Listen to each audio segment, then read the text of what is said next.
back, everybody. We got another episode of the Triple Double Podcast today. My name's Corey Albertson. As always, we are joined by Jason Moore of 270 Hoops as our producer. And today's guest is Coach Trent Wolf, a.k.a. Moose. Coach, what's up? Corey, how's it going, man? Oh, man, doing well. Glad to have you on here. I'm going to run down real quick a little bit about your history. Coach Trent Wolf has about a decade of coaching experience in the NJCAA, which is junior college basketball ranks, at schools in Texas, Florida, Kansas, and Iowa, where he has worked with some of the nation's top junior college players who've gone on to play at big-time Division I programs, as well as on the professional levels.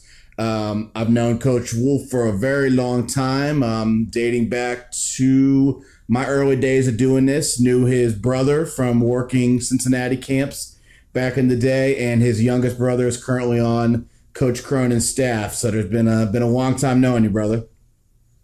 Absolutely. And I think you've sent me a couple good players in the day, possibly. I could think of one. I could think of Carl Porter. I don't know if we've ever got another one done, but I think I've given you names. Everybody's always got a name, man. That's the thing. So, well, today's episode, the idea here is last week we had Coach Dan Evans from Ohio Dominican on, and we were talking about what the differences are, the reality of the differences in NCAA Division I versus Division II, not the perception from people who aren't really in the basketball world. So we're going to do the same thing with junior college. And, first, I want you to kind of give the audience here an intro into, there's so many different basketball avenues. How did you end up on the junior college level? Well, I think number one, I think people are always scared to get into the junior college level. Now, for me, it was a little different. My brother was a junior college assistant coach, head coach after he played at the University of Minnesota. And then he was at Howard in Texas as an assistant and ended up getting the head coaching job at Barton County, where he took them to the national championship. So, when I was younger, middle school, high school, I had already known a lot about the junior college level, and, he enjoyed it, and it wasn't something that I guess scared me. It was, something to get around good players and, build relationships. We're all in the same boat. We're all chasing that Division I dream. And, I jumped in. I was excited. I started coaching at Chipola when I was 19 years old, was kind of like a student assistant there. And since then, I've, tiptoed in high school basketball. My dad was a high school basketball coach for 45 years in Indiana. So, I did the high school thing for a little while after Chipola, but it's nice to be able to pick your team, and I think that's kind of what the college level does for you. It gives you a chance to recruit, and you kind of get to pick your team. Whereas high school, you're kind of stuck with who you have. So I enjoyed that part of it, and obviously more than anything, it's nice being around really good players, helping them develop, academically, get things in order, and that's the nice thing to me about junior college. It's a chance to get everything corrected, whether you've been somewhere, whether, it didn't work out like it was supposed to in high school for whatever reason. It's a chance to come for a year or two, get things corrected before you hopefully go on to your Division I school or NCAA school and kind of continue your career. Yeah, JUCO is so interesting in that regard, in that you're really the only level that should be like this. There's probably other levels that are like this now in 2018, but you're the only ones that should be like this, where you got kids coming in for 1 to 2, maybe 3 years if they redshirt, but usually a 2-year process. You're recruiting a kid to come to school for 2 years and then to move on. So you're also playing the role of promoter to Division I, Division II, and AIA, Division III maybe schools. So you really got to play both sides of the coin. It's a very interesting role. And, we had the Division II episode with Dan Evans, and we talked about just how much talent there is in NCAA Division II. There's a whole lot of talent in JUCO. Now, a lot of times it's more untapped talent, and we're going to get into that. But, take us through. You've worked at some of the top Division I junior college programs like Chipola, for those that don't know, is a big-time name in junior college basketball. who is the typical JUCO signee?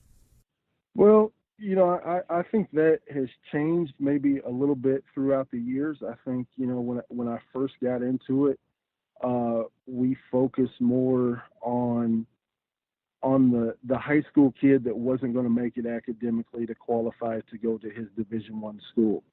I think now a lot that has changed. I think the prep school has really changed that. We're very fortunate. We have 15 full rides here at Southeastern where I'm at now, and we have 14 of those 15 filled, and we have 2 high school kids that are coming directly here from high school. So I think the prep school has changed that quite a bit, and I don't know if it's I kind of say that kids are prolonging the inevitable, that they're going to end up in junior college. So that extra year. Now there is good stories too with prep schools. There's prep schools that do a good job. They get kids through and get them to their Division I. But we've focused a lot more on maybe recruiting that prep school kid more than the high school kid. And we're all trying to do the same thing at every level. We're trying to kind of cheat the game a little bit and get a little older, get a little more experienced, with the guys that we can recruit. And, obviously the Division I transfer, everything we've seen with the Last Chance U and everything like that. Now kids are starting to realize that leaving that Division I school and having an opportunity to go to junior college and get re-recruited and then go back to their Division I schools. That's kind of became more of a fad. So we do recruit a lot of those, Division I bounce back kids. We've gotten into, prep school kids that have gone for a year and haven't quite got what they've wanted, that are already qualified academically, think they can play at a little higher level. We had a kid this year that had a couple Division I offers out of prep school, and it wasn't what he wanted. He came to junior college for a year, got the Division I offer that he wanted, and worked out. So I think the kids that we concentrate on are kids obviously with academic issues that can't get into Division I's, the Division I transfer, and then also kids that for whatever reason have kind of slipped between the cracks, and they just need a chance to kind of show what they can do. So I think those are probably our main focuses of what we recruit at the junior college level, and it's so far so good. It's worked out, and I think there's a lot of players to choose from the high school level to prep school level to Division I transfer. Right. The high school level is what everybody assumes is the main one, and that is still the main one. I mean, you're talking about some of the other nuances, and then you've also been in positions where you've got a leg up based on being at a good program to recruit the top kids. But you touched on a couple things that I think are really important. The first one being the prep school thing. And prep school, I think, is great if you're a kid who can qualify out of prep school. If you're going to go to prep school and you still are not going to qualify academically, I think you drilled it, which is don't delay the inevitable. Go to junior college. And I think junior college is so interesting because you've got to look at what a win is in terms of a kid's development. And when you look at some kids who come from a situation where there's not a lot of structure in their life, for that kid to go to high school, get a high school degree, go to junior college, and then from there have a chance to play at a 4-year college for basketball, that's a win. And some people think that it's not, but it absolutely is. And then not everybody's going to be ready for 4-year college. That's what junior college is for. And, the junior college as an exposure tool is something that I think that we've seen grow, whereas it really was, well, these are all the kids that didn't qualify academically, and some of them are really good players, and we'll look at them. But now it really is an opportunity to maybe do 1 year, to do a transfer thing where instead of having to transfer down a level and sit out a year, you can transfer to a junior college, play a year there, and just find something at the same level that's maybe a better fit.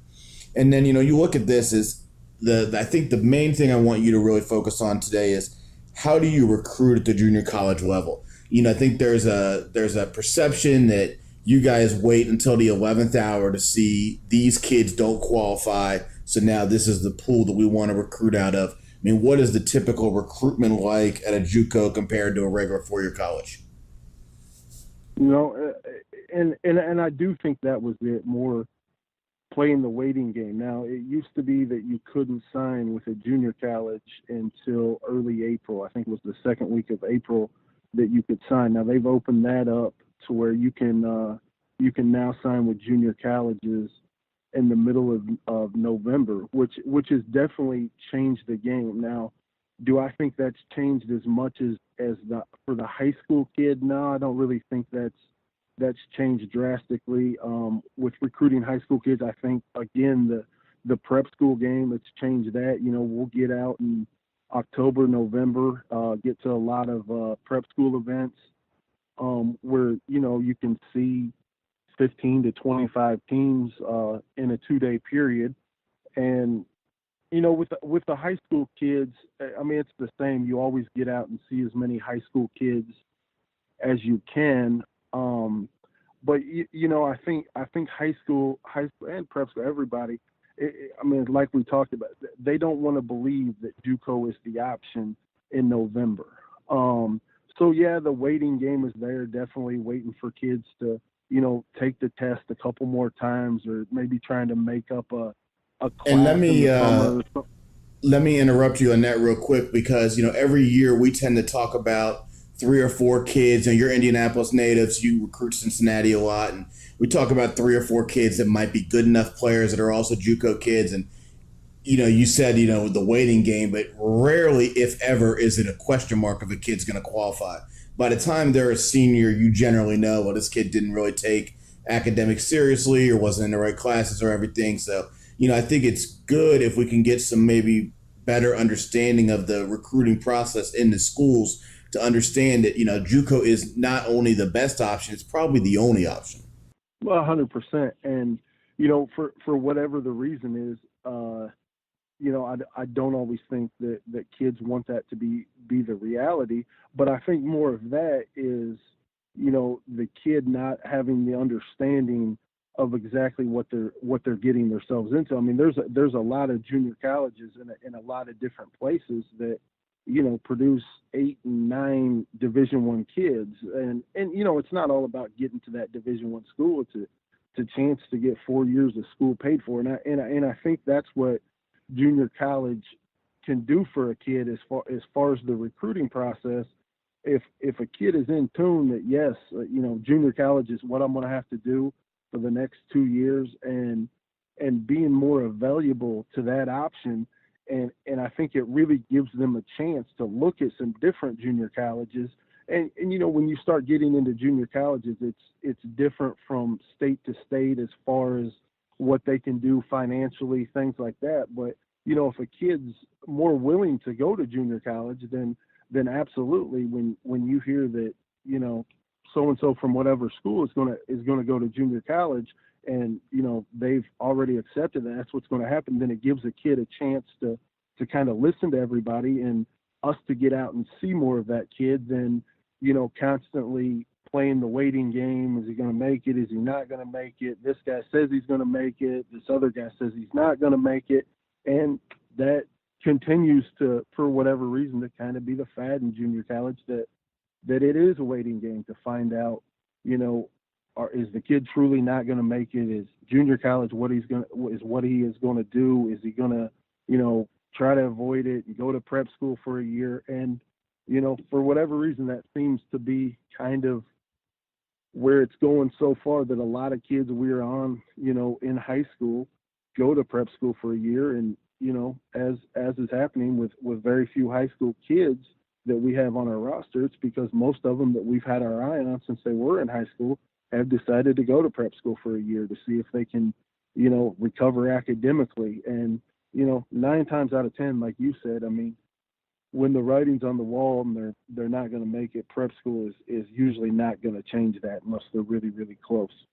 Right. And then, I mean, there's also, being that you guys deal with Division I, Division II, 4-year college coaches so often, and marketing your players to them, it's also not uncommon in your life for those guys that to be recruiting a kid and for them to say, man, we thought this kid was going to make it. He didn't get the test score. Now he's probably going to be more of a JUCO kid. I mean, those kids almost always go to prep. But, it's not uncommon for those 4-year coaches then to kind of recommend kids to you. Oh, absolutely, and I think that's more than anything of junior college recruiting. A lot of times, different places I've been, it's not financially possible to just jump in the car, head to Cincinnati, and watch a high school game and come back. So you have to, number one, rely on people like yourself that scout players, have a good intuition of what's going on with kids, and what type of players they are, what levels. And Division I coaches, obviously, more than anybody, they have the ability to see a lot more basketball, I guess, than we do. And all the time Division I coaches are calling and, hey, seen this kid last night in Cincinnati, think he's a really good player, not going to make it academically, you need to get on him. And also gives them a chance to kind of keep an eye on a kid for a couple years. So, in their recruiting process, if it becomes that they need a guy at that position, or, that type of player, that it's somebody that they've already had their eye on, and, they kind of keep in contact to see how different kids are doing at our school. And that's definitely a huge pipeline for us. Oh, absolutely. And then with the Division I JUCO, some of the premier JUCO leagues, and a lot of the leagues are done by state, and some of the premier ones, you look at California, Florida, Texas, Kansas, Iowa, especially like where we live here in Ohio, most of our kids who are going to go to big time JUCO are going to be going far away from home.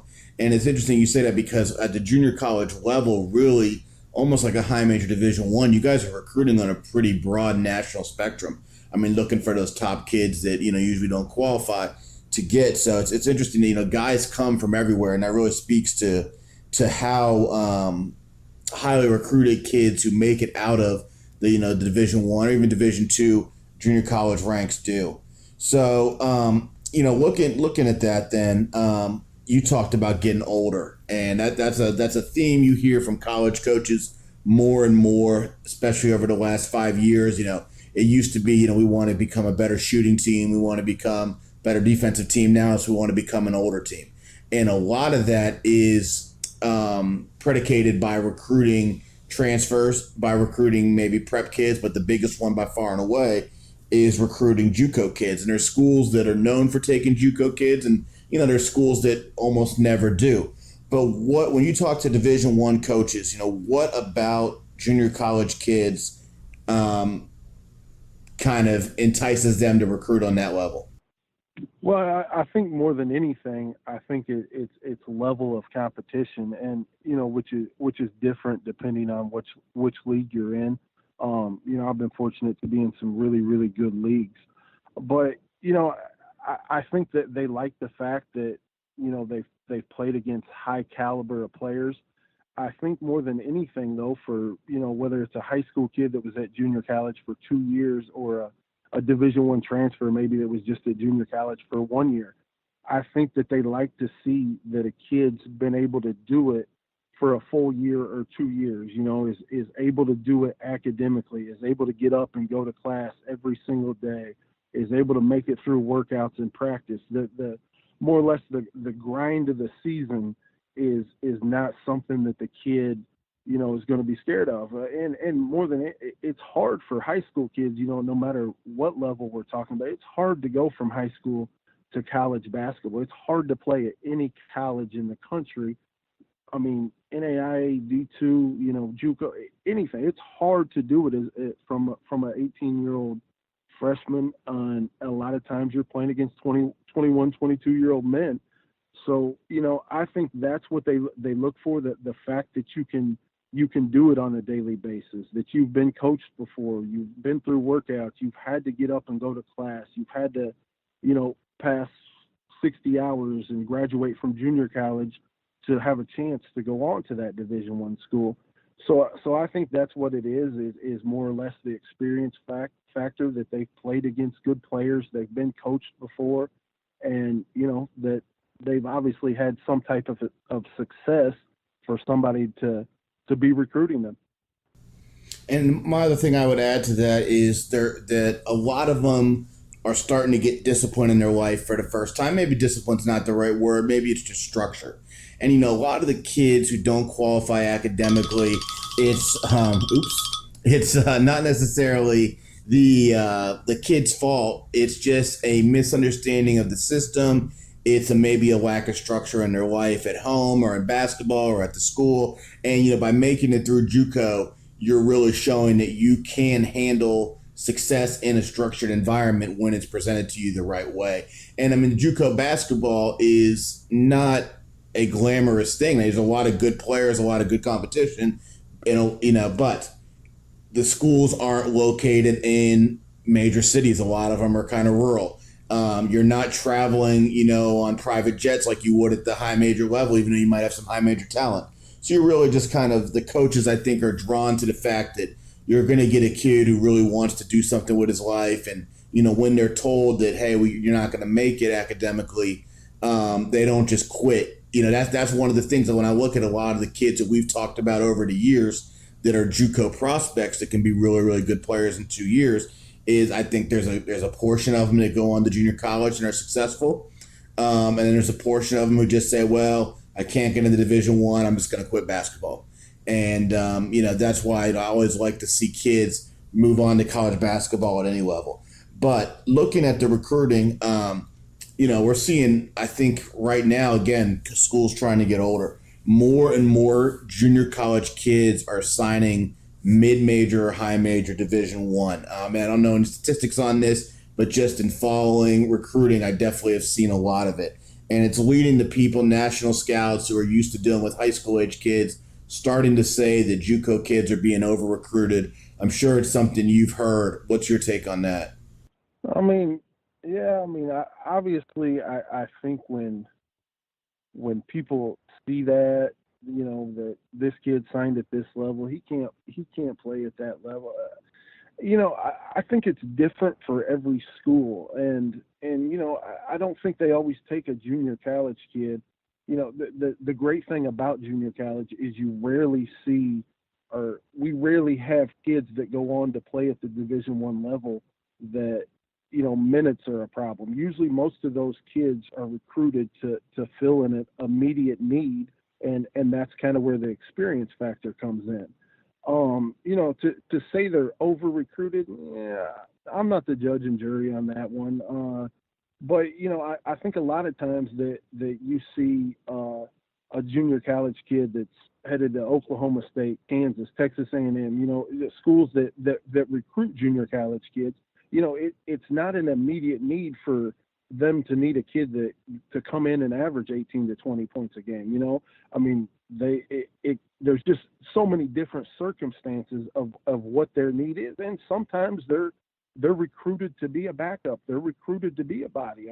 That's the realistic part of it. So JUCO, you think the JUCO kids are recruited a lot of times?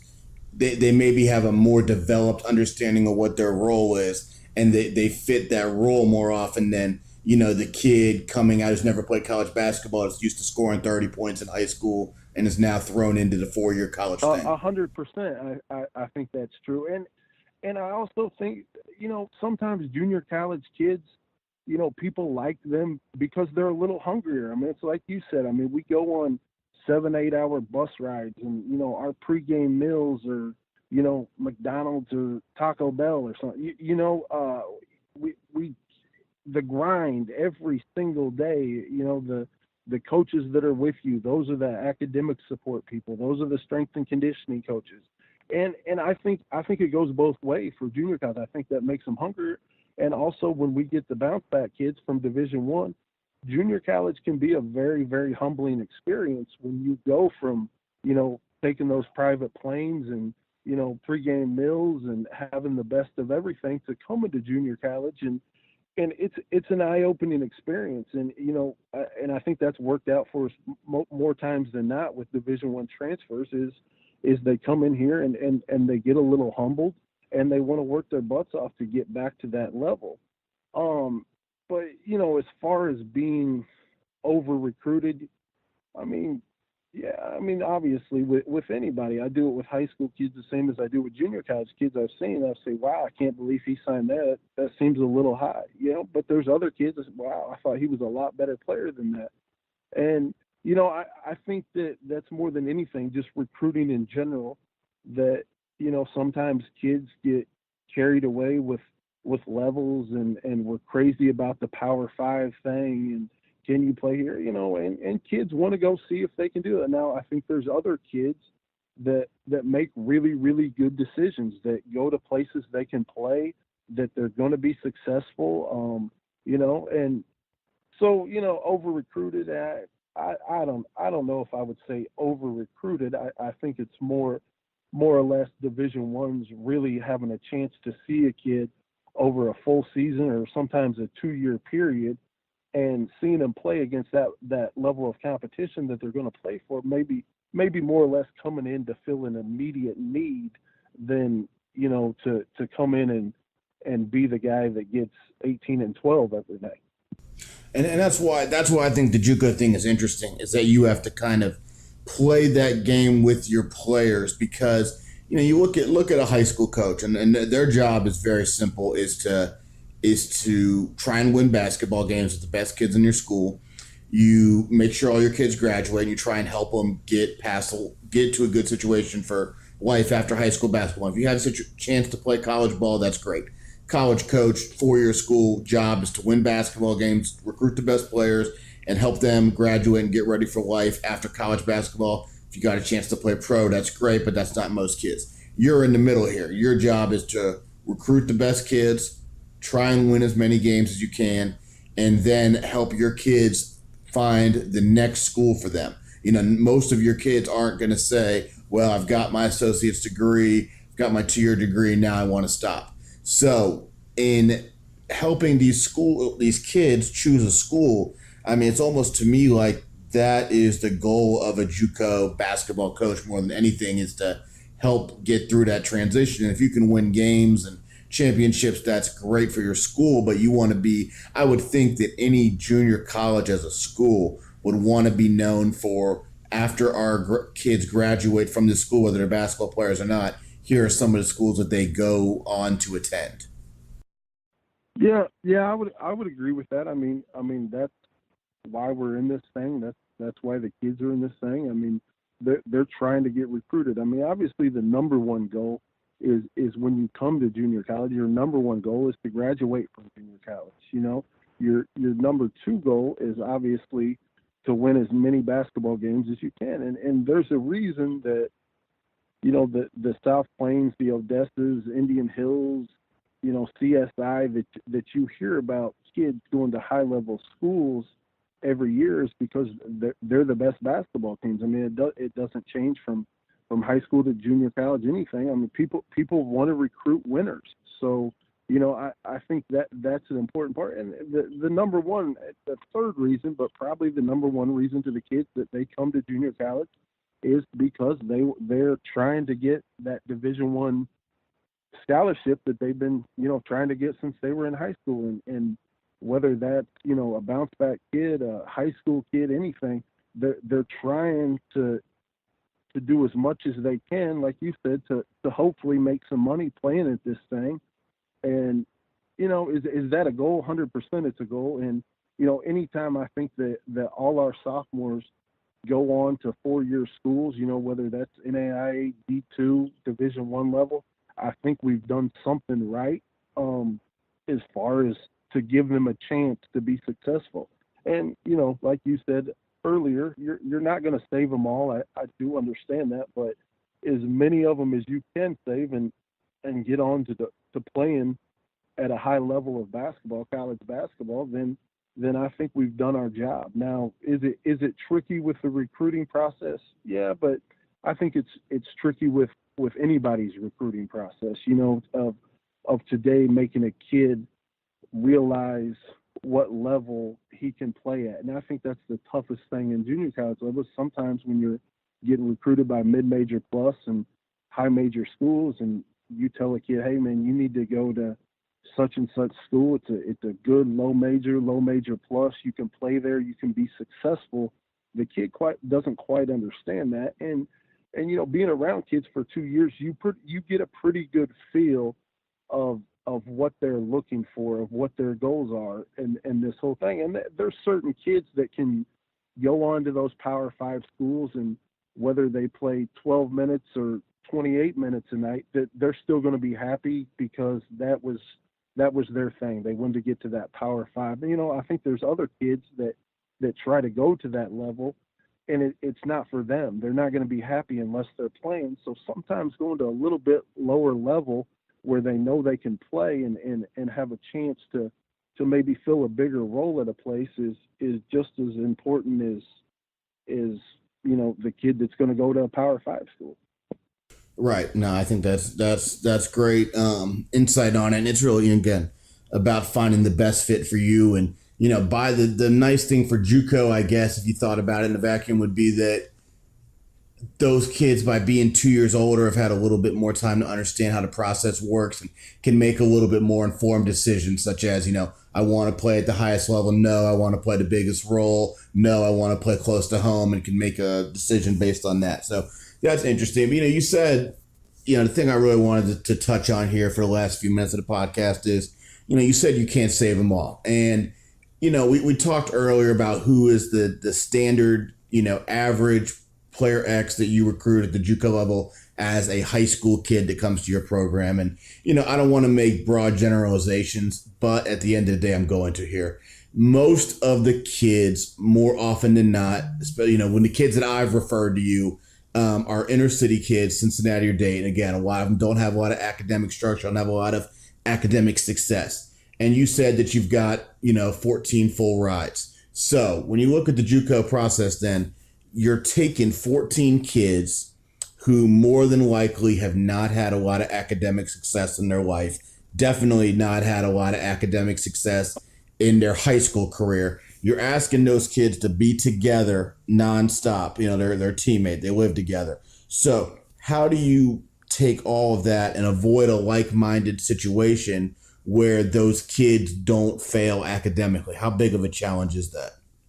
Well, I mean, obviously in junior college, academics are probably your number one challenge, because those are your target kids who usually have academic issues. And to say that there's an exact science, I mean, obviously I've been doing this for, I think this is my 13th year in junior college, and I've got the chance to work for some really, really good people. I mean, the last 3 people that I've worked for have all gone on to be Division I head coaches, and everybody was different in how they did the academics. Now, I think the number one thing is structure. That there has to be consequences for not doing the right thing academically, and 9 times out of 10, if a kid will get up, get his butt to class, and sit in the first couple of rows, pay attention, they're going to get through it.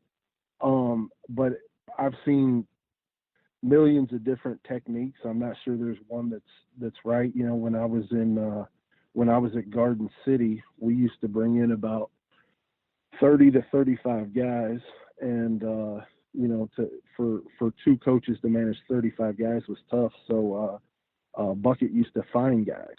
So when you didn't go to class or didn't do what you were supposed to do, you'd get fined, and then at the end of the week you could either pay your fine or you could run off your fines. And that was kind of the funny ones that I've seen, that it worked for what we had to deal with. But that's cats don't like to give up. That's kind of the survival of the fittest mentality. And I know an JUCO coach here in Ohio who he told me when he was running the JUCO program, he would bring in 20 guys in the fall, and he would say, well, on September 1st, I'm going to have 20 guys. And because of the academic situation, on October 15th or whenever we start practice, we're going to have 15. And because of semester grades, on January 1st, we're going to have 12. And at the end of the season, somebody's going to get mad and we're going to have 9. And I mean, that's just how it goes. And I mean, you've got to find kids, no matter where they come from, no matter what their home life was before JUCO basketball, or academic life.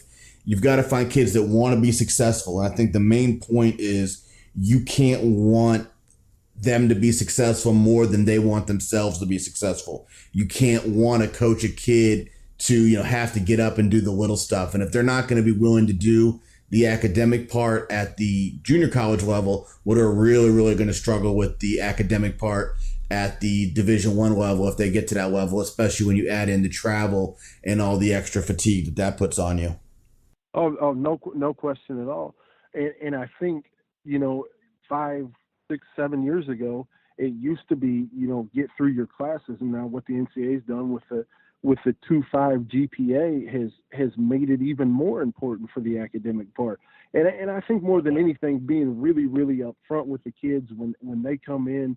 All right, here's where we're at. This is what you're going to have to do to get through. These are the classes you're going to need. And here's how we're going to get you to a 2.5, and here's how we're going to get you graduated. And I think with structure, that if you get them in, you get them started off right, and you get them going to class, you have good habits.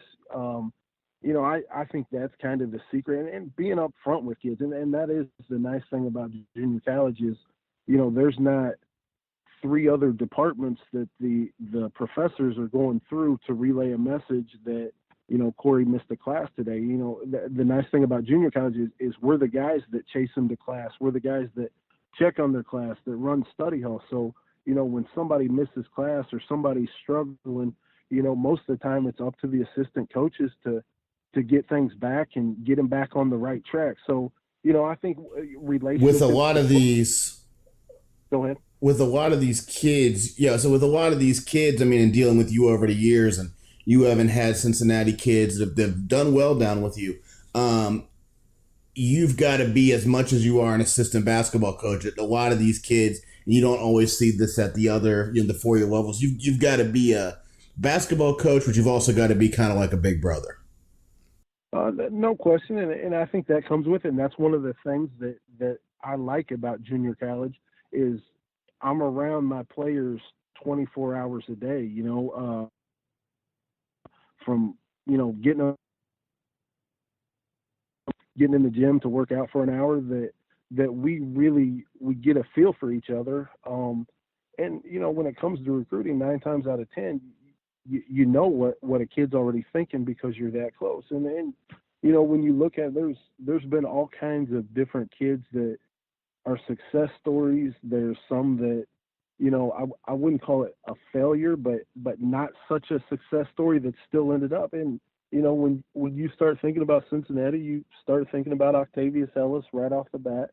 And when we had Octavius, he had just gotten kicked out of Cincinnati, and Octavius had a reputation of not really like the you could say crazy, and that was his reputation. So and I think sometimes people get the perception of junior college of that's what it is, that we take all these crazy guys. And I think Last Chance U is really the latest season has really hurt the look of junior college athletics in general. But Octavius needed a second chance. He needed a chance to grow up and be successful. Cincinnati didn't work out like he wanted it to, and he came to us. And was Octavius a model citizen every day? Absolutely not. But off the court, Octavius Ellis is one of the greatest kids I've ever been around. And Octavius had some real. But then real again, problems. Exactly. With Octavius, if you're not familiar with who Octavius Ellis is, if you're listening to this, Google him, and there's a lot of stories about his youth, and they're literally hard to read because of some of the things he's been through. And that's exactly what junior college basketball is about, is taking a kid who just isn't ready for 4-year college and helping him reestablish himself, find his identity. 100%. And luckily for, Cincinnati, for Octavius, it worked out for him. He was able to kind of find his niche and maybe downplay his temperament a little bit that cost him the first time he was there. And, it was a success story. There's other guys, when you talk about Jaron Johnson from Dayton, was Jaron a failure? No, but it didn't work out with Jaron. Jaron had some off the court problems and everything.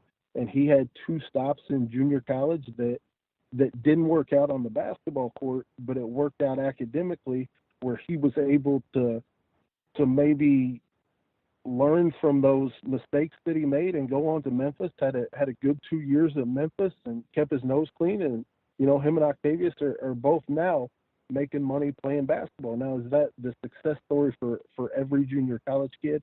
No, but there's other kids that that I've had in the past that graduating from high school was a minor miracle, and now some of those guys have 4-year degrees today, and those are the success stories that kind of keep you doing this every day, of when those guys get those diplomas that when they were 18, 19 years old, you never seen that. I mean, they never thought in a million years that they'd ever graduate from college. Absolutely. And I mean, that Jaron Johnson's a great example. And, he graduated from Dayton Dunbar in 2010 and was one of probably the 10 most talented guys in Ohio I've seen. And he's a great example of, if you have talent and you're willing to stick with it, you generally can find people that are going to continue to try and help you. And Jaron, for every one of his problems, and he's got too many to name, he still was able to play basketball at University of Memphis because, people kept on working with him, and he's turned it into a career. And, that's got to be the great thing with what you do, which is, there's going to be failures. It's by no means 100% graduation rate, but you take a lot of kids who never had any idea of, how to be successful in school, and they're getting a diploma. So, that's great. I appreciate you coming on. Obviously got a lot of insight onto what you look for in terms of evaluating kids to recruit to JUCO, how you help those kids throughout the JUCO process, and then help those kids throughout the recruitment process to get onto a 4-year degree. And again, just like we do with Division II, the whole idea here is to clear up misconceptions, have a real conversation about what junior college basketball is. And Moose, you've always been good to our guys here. That's why I always love to refer guys to you, and we appreciate you coming on, brother. I appreciate everything you do, Corey. And quit underrating all those Cincinnati kids, man. There's better players out there. You underrate. I know. No, you're right. You're right. So, tell your brothers I said hello, and we'll talk soon, all right? I appreciate it, man.